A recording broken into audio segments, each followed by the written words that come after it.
America ने Venezuela में surgical strike कर दी। राष्ट्रपति निकोलस मादुरो और उनकी पत्नी को बंधक बना लिया। डोनाल्ड ट्रंप ने खुले में दुनिया को एकदम साफ बता दिया कि दादागिरी तो उसी की चलेगी। दुनिया का डॉन कौन है? वो डोनाल्ड ट्रंप ही है। हथकड़ी लगाकर जब निकोलस मादुरो को न्यूयॉर्क लाया गया तो इसकी तस्वीरें पूरी दुनिया में जारी की गई। ट्रंप के इस कदम से हालांकि दुनिया हैरान है। वेनेजुएला के राष्ट्रपति मादुरो और उनकी पत्नी को ब्रुकलिन के मेट्रोपॉलिटन डिटेंशन सेंटर में भेजा गया। राष्ट्रपति मादुरो को अगले हफ्ते अमेरिका की अदालत में पेश किया जाएगा। मादुरो के साथ साथ उनकी पत्नी पर भी मुकदमा चलाया जाएगा। दोनों पर अगले हफ्ते मैनहट्टन की फेडरल कोर्ट में ड्रग्स और हथियार तस्करी से जुड़े हुए मामलों में मुकदमा चलाया जाएगा। कुछ तस्वीरें उनके सामने आई। ये तस्वीरें इसलिए भी दिलचस्प है, एग्जैक्टली अगर इसी तस्वीर की मैं बात कर दूं, वो जानते थे खूब सारे कैमरे मौजूद हैं, धड़ाधड़ उनकी तस्वीरें खींची जा रही हैं, वीडियो बन रहा है, तो उन्होंने क्या कहा? Good night, happy new year. हाँ, हैप्पी न्यू ईयर उन्होंने कहा। उनकी भी अपनी ठसक है, अकड़ है। इसी ठसक और अकड़ की वजह से शायद इस वक्त वो इस बंधन में है। अमेरिकी सैनिकों ने 2 और 3 जनवरी की दरमियानी रात वेनेजुएला पर हमला करके राष्ट्रपति निकोलस मादुरो और उनकी पत्नी सिलिया फ्लोरेस को अगवा किया। देर रात कड़ी सुरक्षा के बीच मादुरो को न्यूयॉर्क के स्टुअर्ट नेशनल गार्ड बेस पर लाया गया। इसी सुरक्षा के बीच मादुरो को प्लेन से उतारा भी गया। नीले रंग की जैकेट में वो दिखाई दे रहे थे, हाथों में हथकड़ी थी, थोड़ा लंगड़ा भी रहे थे। उम्र की भी वजह हो सकती है, या फिर जैसा डोनाल्ड ट्रंप ने कहा कि घसीटते हुए उनको लेकर आए थे, हो सकता है इसलिए भी वो लंगड़ा रहे हो। उनकी पत्नी उनके साथ ही मौजूद थी। मादुरो को न्यूयॉर्क सिटी के मैनहट्टन ले जाया गया और यहाँ पर कानूनी कार्रवाई की गई। अब मादुरो को उनकी पत्नी को ब्रुकलिन के डिटेंशन सेंटर ले जाया गया। अमेरिकी स्पेशल फोर्स ने मादुरो को बंधक बनाने का पूरा ऑपरेशन महज 30 मिनट में कैसे पूरा कर लिया। डोनाल्ड ट्रंप की पहले हम बात आपको सुनाते और फिर इस पर करेंगे चर्चा कि कैसे ताकत के बल पर एक देश का राष्ट्रपति दूसरे देश के राष्ट्रपति को किडनैप कर लेता है, बंधक बना लेता है और फिर मुकदमा भी कहाँ चलाता है?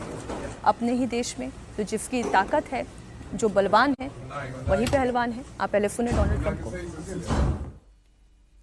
All perfectly executed and done.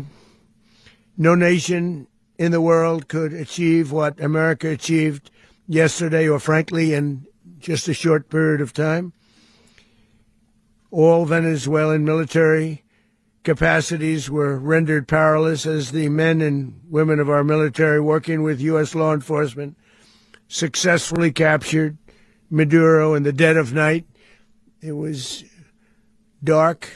The lights of Caracas were largely turned off due to a certain expertise that we have.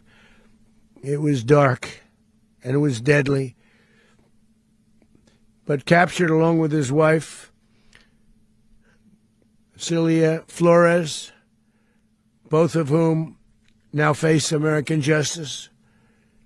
Maduro and Flores have been indicted in the Southern District of New York, it's Jay Clayton, for their campaign of deadly narco-terrorism against the United States. अच्छा, ये Nicolas Maduro हैं कौन? केवल आप अगर उन्हें Venezuela के राष्ट्रपति के तौर पर देख रहे हैं, एक्स प्रेसिडेंट के तौर पर देख रहे हैं, तो केवल इतनी सी कहानी नहीं है। उनकी कहानी लंबी है। एक ट्रेड यूनियन लीडर के बेटे हैं निकोलस मादुरो, और एक बस ड्राइवर से उन्होंने अपने करियर की शुरुआत की। विदेश मंत्री रहे, ह्यूगो चावेज के बहुत करीबी रहे और ह्यूगो चावेज ने अपनी सत्ता इनके हाथ में सौंपी।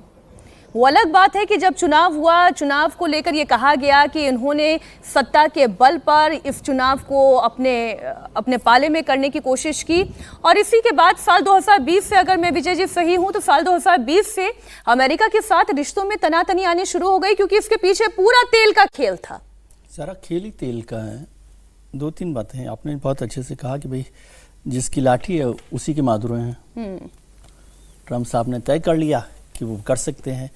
क्या मुकदमा है, क्या मामला है, और मामला यदि ड्रग्स का है तो वेनेजुएला पर हमले की क्या ज़रूरत थी? पहले तो अमेरिका ने हमला किया देर रात को, कल रात को 2 बजे उस पर हमला किया गया, फिर उनको उठाया गया, फिर लेकर आया गया। और वो एक लोकल फेडरल कोर्ट का मसला है अमेरिका का, जिसमें कोई ऐसा नहीं है और एक अमेरिका के फेडरल कोर्ट के मुकदमे में किसी देश के राष्ट्रपति को उठा लिया जाए। तो कुल मिलाकर मसला तेल का है और बार बार अमेरिका ये कहता रहा है कि भाई तेल पर अनाधिकृत तौर पर मादुरो ने वो कर लिया है कब्जा। उसकी कहानी होती है 76 की, कल भी हम लोगों ने शायद चर्चा की थी कि 76 में हमें जो वेनेजुएला की गवर्नमेंट है, आंद्रेस उस समय राष्ट्रपति थे, उन्होंने सारी जो तेल कंपनियां थी उनका राष्ट्रीयकरण कर दिया था, नेशनलाइजेशन किया था। उससे पहले अमेरिका ही सारा वहाँ पर काम देख रहा था, अमेरिकी कंपनियां तेल का काम देख रही थी। तो जब नेशनलाइजेशन हो गया तो अमेरिकी कंपनियों की सारी दुकानदारी खत्म हो गई। अब वो लड़ाई ट्रंप साहब को उस तेल पर कब्जा करना, और सबसे बड़े भंडारों में से एक है वेनेजुएला जी। तो ट्रंप तेल की लड़ाई के लिए मादुरो को केवल निशाने पर ला रहे हैं और बहाना बनाया कि ड्रग्स का। हो सकता है मैं ड्रग्स के मामले में नहीं कर रहा, उन्होंने पिछले दिनों 80 बोट्स पर भी हमला किया था, अटैक किया था अमेरिका ने। तो वो मैं ये नहीं कह रहा कि मादुरो कर रहे हैं कि नहीं कर रहे, लेकिन क्या एक देश के राष्ट्रपति को ड्रग्स के मामले में अमेरिका उठाकर ला सकता है और दुनिया चुपचाप उसको देख रही है? तो ये सिर्फ ताकत का खेल है, ताकत के दम पर ये करना चाह रहे हैं। और ट्रंप साहब को तो हमने पिछले दिनों देखा है कि वो उनके लिए रुपया ही सबसे बड़ा भैया है। तो तेल पर जो नजर है उनका बयान मैं सुना देती हूँ सर, उन्हीं का ये बयान सुना देती हूँ। वेनेजुएला पर कब्जे के साथ ही अमेरिकी राष्ट्रपति ट्रंप ने क्या कहा, उनका फ्यूचर प्लान आप सुनिए।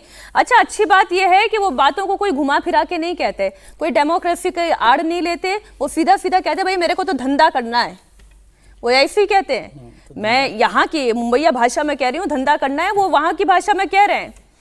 अमेरिकी कंपनियां वेनेजुएला के तेल कारोबार को कंट्रोल करेंगी।